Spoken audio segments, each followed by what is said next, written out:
মা আজকে তাহলে কি রেসিপি বানাচ্ছ? আজকে আমি বানাবো মটন আর আলু দিয়ে একটু লাল লাল ঝোল। আচ্ছা, মটন আর আলু দিয়ে। হ্যাঁ, বাহ, চলো তাহলে দেখা যাক। চলে এসো।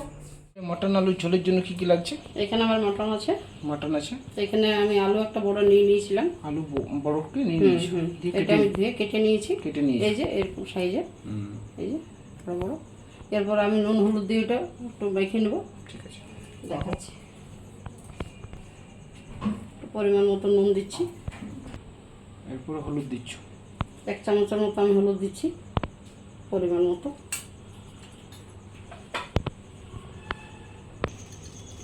2 চামচের মতো আমি সরষের তেল দিচ্ছি। এরপর কি দেবে? এখানে আমি একটা পেঁয়াজ কুচি দিচ্ছি। আচ্ছা,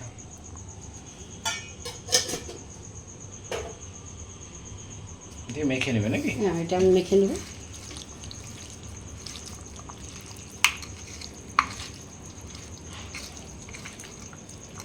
তো বন্ধুরা, এইভাবে মটনটাকে ভালো করে নুন হলুদ এবং পেঁয়াজ কুচি, সরষের তেল, সর্ষের তেল এটা আমি কিছুক্ষণের জন্য রেখে দেব। মোটামুটি 10 মিনিট। হ্যাঁ, আমি মশলাটা কষবো, ততক্ষণ পর্যন্ত আমি সাইড করে দিচ্ছি। এখন আমি কড়া বসিয়ে নিয়েছি, ওইখানে আমি পরিমাণ মতো তেল দিয়ে দিলাম। এই যে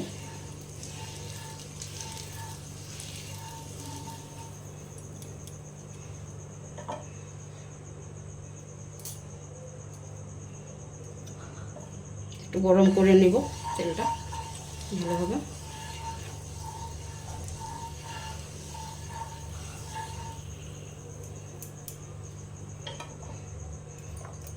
যে পেঁয়াজটা আমি কুচি করে নিয়েছিলাম সেটাই আমি দিয়ে দেবো ফোড়নের জন্য।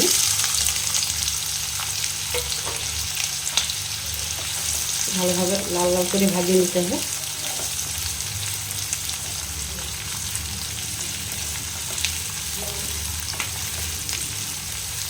এইভাবে ভেজে নিতে হবে।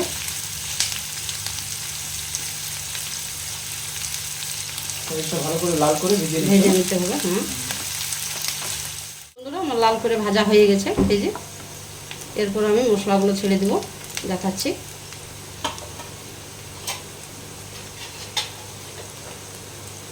এই দেখুন, এটা যেটা আমার আদা রসুন আর লঙ্কা যে পেস্টটা থাকে সেটা আমি দিয়ে দিচ্ছি।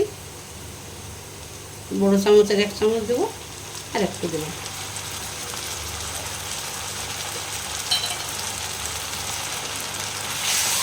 এটা আমি ভালোভাবে ভেজে নেব। আদা রসুনের যে একটা থাকে গন্ধ কাঁচা, সেটা যেন চলে যায়।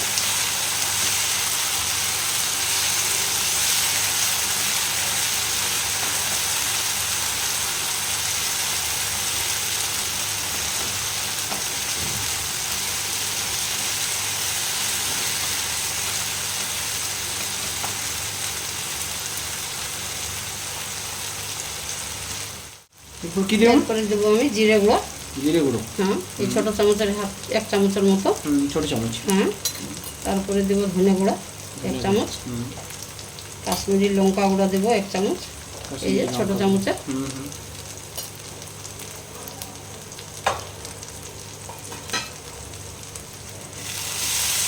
দিয়ে আমি ভালোভাবে মেখে নেব, ভালোভাবে মিক্স করবো, লাল করে একটু ভেজে নেব।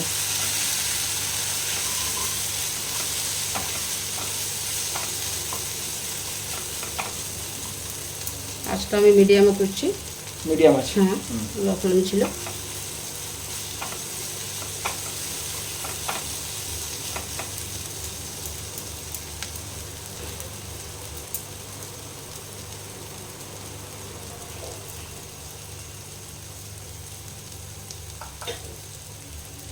এখানে আমি যে মশলার বাটি যেটা ছিল মশলা, সেটাই আমি একটু জল দিয়ে দিচ্ছি ধুয়ে নিয়ে মশলাটা কষার জন্য।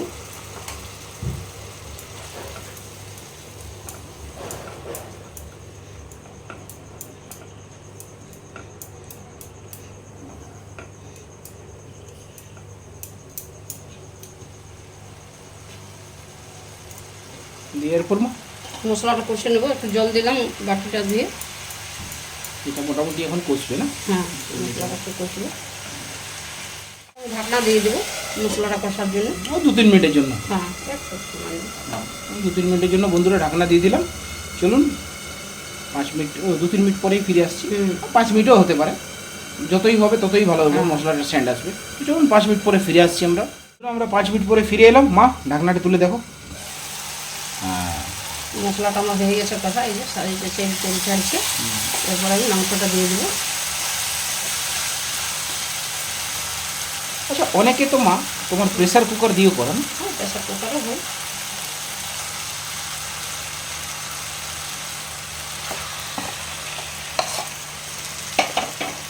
এভাবে কষে নেব মাংসটা, একটু ঢাকনা দিয়ে একটু ঢাকনা দেবো এবং মাঝে নাড়াচাড়া করবো। তাহলে মা ঢাকনাটা তোলো। দেখুন একটু পরে ফিরে এলাম, দেখলাম না, নাড়াচাড়া করবো। এরপর আমি আলুগুলো দিয়ে দেবো। এই দেখুন আলুগুলা ছেড়ে দিচ্ছি। আর এইখানে আমি 3টে তেজপাতা দিচ্ছি। তেজপাতা,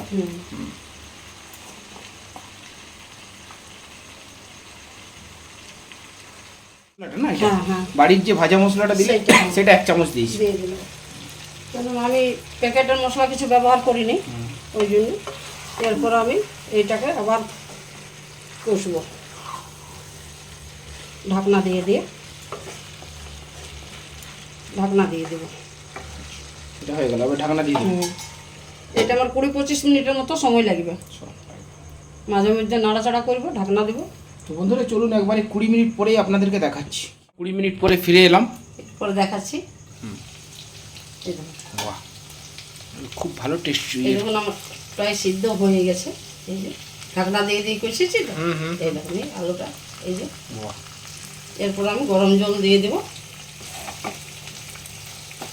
গরম জল দিচ্ছ তো? হ্যাঁ, গরম জল দেবে না? হ্যাঁ, গরম জল করেছি আমি, সেইটাই আমি দিয়ে দেবো। তোমার সিদ্ধ হয়েই গেছে, একটু দেবো, লাল লাল ঝোল ঝোল হবে হালকা।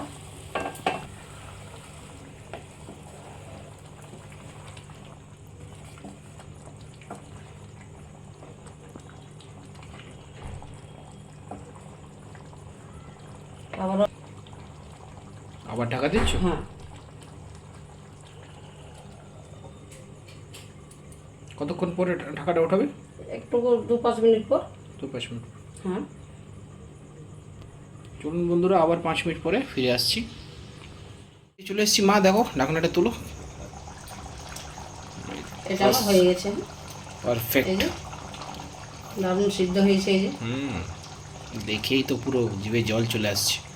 এরপর আমি গ্যাসটা অফ করে দেবো। ঠিক আছে,